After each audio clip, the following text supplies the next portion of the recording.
Mr. Taylor, de Augusto Monterroso. Menos rara, aunque sin duda más ejemplar, dijo el otro, es la historia de Percy Taylor, cazador de cabezas en la selva amazónica. Se sabe que en 1937 salió de Boston, Massachusetts, en donde había pulido su espíritu hasta el extremo de no tener un centavo. En 1944 aparece por primera vez en América del Sur, en la región del Amazonas, conviviendo con los indígenas de una tribu cuyo nombre no hace falta recordar. Por sus ojeras y su aspecto famélico pronto llegó a ser conocido allí como el gringo pobre, y los niños de la escuela hasta lo señalaban con el dedo y le tiraban piedras cuando pasaba con su barba brillante bajo el dorado sol tropical. Pero esto no afligía a la humilde condición de Mr. Taylor, porque había leído en el primer tomo de las obras completas de Knight que si no se siente envidia de los ricos, la pobreza no deshonra. En pocas semanas los naturales se acostumbraron a él y a su ropa extravagante.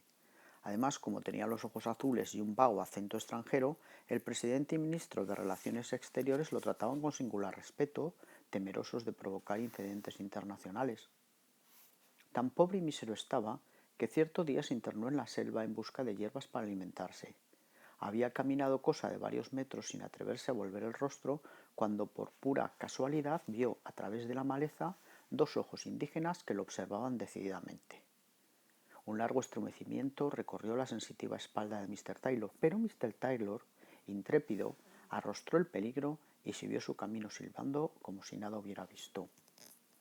De un salto, que no hay para qué llamar felino, el nativo se le puso enfrente y exclamó «Money, money». A pesar de que el inglés no podía ser peor, Mr. Taylor, algo indispuesto, sacó en claro que el indígena le ofrecía en venta una cabeza de hombre, curiosamente reducida, que traía en la mano. Es innecesario decir que Mr. Taylor no estaba en capacidad de comprarla, pero como aparentó no comprender, pues el indio se sintió terriblemente disminuido por no hablar bien el inglés y se la regaló pidiéndole disculpas. Grande fue el regocijo con que Mr. Taylor regresó a su choza. Esa noche, acostado boca arriba, sobre la precaria estera de palma que le servía de lecho, interrumpido tan solo por el zumbar de las moscas acaloradas que revoloteaban en torno haciéndose obscenamente el amor, Mr. Taylor contempló con deleite durante un buen rato su curiosa adquisición. El mayor gozo estético lo extraía de contar uno por uno los pelos de la barba y el bigote, y de ver de frente el par de ojillos entre irónicos que parecía sonreírle agradecidos por la referencia. Hombre de vasta cultura, Mr. Taylor solía entregarse a la contemplación, pero esta vez enseguida se aburrió de sus reflexiones filosóficas y se puso a obsequiar la cabeza a un tío suyo, Mr. Ralston, residente en Nueva York, quien desde la más tierna infancia había revelado una fuerte inclinación por las manifestaciones culturales de los pueblos hispanoamericanos. Pocos días después, el tío de Mr. Taylor le pidió, previa indagación sobre el estado de su importante salud, que por favor lo complaciera con 5 más. Mr. Taylor accedió gustoso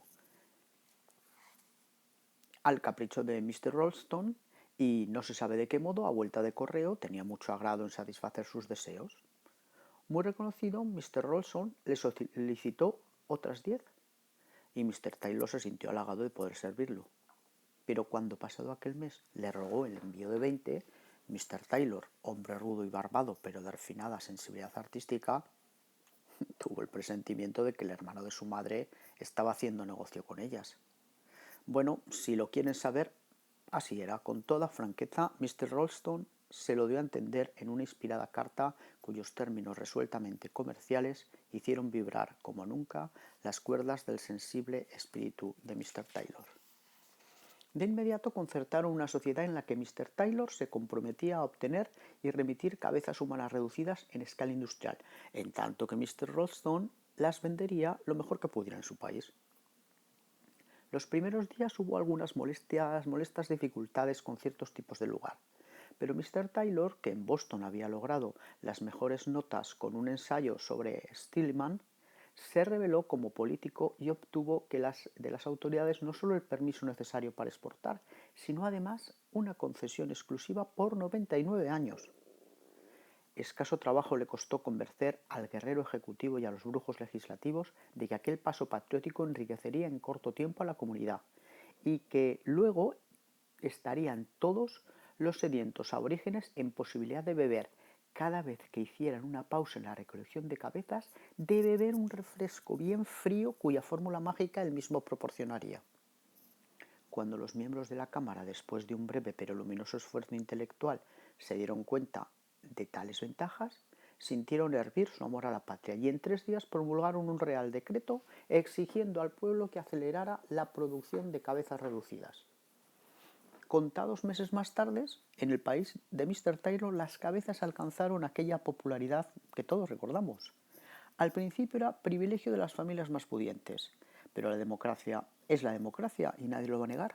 Es cuestión de semanas que todos pudieran adquirirla, hasta los mismísimos maestros de escuela. Un hogar sin su correspondiente cabeza teníase por un hogar fracasado. Pronto vinieron los coleccionistas y con ellos las contradicciones. Poseer 17 cabezas llegó a ser considerado de mal gusto, pero era distinguido tener 11. Se vulgarizaron tanto que los verdaderos elegantes fueron perdiendo interés y ya solo por excepción adquirían alguna, si presentaba alguna particularidad que la salvara del vulgar. Una muy rara con bigotes prusianos que perteneciera en vida a un general bastante condecorado fue obsequiada al Instituto Longfellow, el que a su vez donó, como de rayo, $3,5 millones para impulsar el desenvolvimiento de aquella manifestación cultural tan excitante de los pueblos hispanoamericanos. Mientras tanto, la tribu había progresado en tal forma que ya contaba con una veredita alrededor del Palacio Legislativo. Por esa alegre veredita paseaban los domingos y el día de la independencia los miembros del Congreso carraspeando, luciendo sus plumas muy serios y riéndose en las bicicletas que les había obsequiado la compañía. ¿Pero qué quieren? No todos los tiempos son buenos. Cuando menos lo esperaban se presentó la primera escasez de cabezas. Entonces comenzó lo más alegre de la fiesta. Las meras defunciones resultaron ya insuficientes. El ministro de Salud Pública se sintió sincero y una noche caliginosa, con la luz apagada, después de acariciarle un ratito el pecho como por no dejar, le confesó a su mujer que se consideraba incapaz de elevar la mortalidad a un nivel grato a los intereses de la compañía, a lo que ella le contestó que no se preocupara, que ya vería cómo todo iba a salir bien y que mejor que se durmieran. Para compensar esa deficiencia administrativa fue indispensable tomar medidas heroicas y se estableció la pena de muerte en forma rigurosa. Los juristas se consultaron unos a otros y elevaron a la categoría de delito, penado con la horca o el fusilamiento, según su gravedad, hasta la falta más nimia. Incluso las simples equivocaciones pasaron a ser hechos delictuosos. Ejemplo, si en una conversación banal alguien por puro descuido decía «hace mucho calor» y posteriormente podría comprobarse, termómetro en mano, que en realidad el calor no era para tanto, se le cobraba un pequeño impuesto y era pasado ahí mismo por las armas, correspondiendo la cabeza a la compañía y, justo es decirlo, el tronco y las extremidades a los dolientes. La legislación sobre las enfermedades se ganó inmediata resonancia y fue muy comentada por el cuerpo diplomático y por las cancillerías de potencias amigas. De acuerdo con esa memorable legislación, a los enfermos graves se les concedía 24 horas para poner en orden sus papeles y morirse. Pero si en ese tiempo tenían suerte y lograban contagiar a la familia, obtenían tantos plazos de un mes como parientes fueran contaminados. Las víctimas de enfermedades leves y los simplemente indispuestos merecían el desprecio de la patria y en la calle cualquiera podía escupirles al rostro. Por primera vez en la historia fue reconocida la importancia de los médicos. Hubo varios candidatos al premio Nobel que no curaban a nadie. Fallecer se convirtió en ejemplo del más exaltado patriotismo, no solo en el orden nacional, sino en el más glorioso en el continental. Con el empuje que alcanzaron otras industrias subsidiarias, la de ataúdes en primer término, que floreció con la existencia técnica de la compañía, el país entró, como se dice, en un periodo de gran auge económico. Este impulso fue particularmente comprobable en una nueva veredita florida por la que paseaban, envueltas en la melancolía de las doradas tardes de otoño, las señoras de los diputados, cuyas lindas cabecitas decían que sí, que todo estaba bien, cuando algún periodista solícito, desde el otro lado, las saludaba sonriente sacándose el sombrero. Al margen recordaré que uno de estos periodistas, quien en cierta ocasión emitió un lluvioso estornudo que no pudo justificar, fue acusado de extremista y llevado al paredón de fusilamiento. Solo después de su abnegado fin, los académicos de la lengua reconocieron que ese periodista era una de las más grandes cabezas del país, pero una vez reducida quedó tan bien que ni siquiera se notaba la diferencia. ¿Y Mr. Taylor? Pues para ese tiempo ya había sido designado consejero particular del presidente constitucional. Ahora, y como ejemplo de lo que puede el esfuerzo individual, contaba los miles por miles. Mas esto no le quitaba el sueño, porque había leído en el último tomo de las obras completas de Knight que ser millonario no deshonra, sino se desprecia a los pobres. Creo que con esta será la segunda vez que diga que no todos los tiempos son buenos. Dada la prosperidad del negocio, llegó un momento en que del vecindario solo iban quedando ya las autoridades y sus señoras, y los periodistas y sus señoras.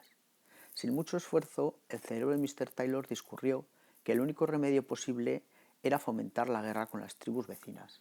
¿Por qué no? El progreso. Con la ayuda de unos cañoncitos, la primera tribu fue limpiamente descabezada en escasos 3 meses. Mr. Taylor saboreó la gloria de extender sus dominios. Luego vino la segunda, después la tercera y la cuarta y la quinta. El progreso se extendió con tanta rapidez que llegó la hora en que, por más esfuerzos que realizaron los técnicos, no fue posible encontrar tribus vecinas a quien hacer la guerra.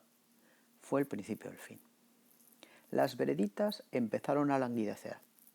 Solo de vez en cuando se veía transitar por ella alguna señora, algún poeta laureado con su libro bajo el brazo. La maleza de nuevo se apoderó de las dos, haciendo difícil y espinoso el delicado paso de las damas. Con las cabezas escasearon las bicicletas y casi desaparecieron del todo los alegres saludos optimistas.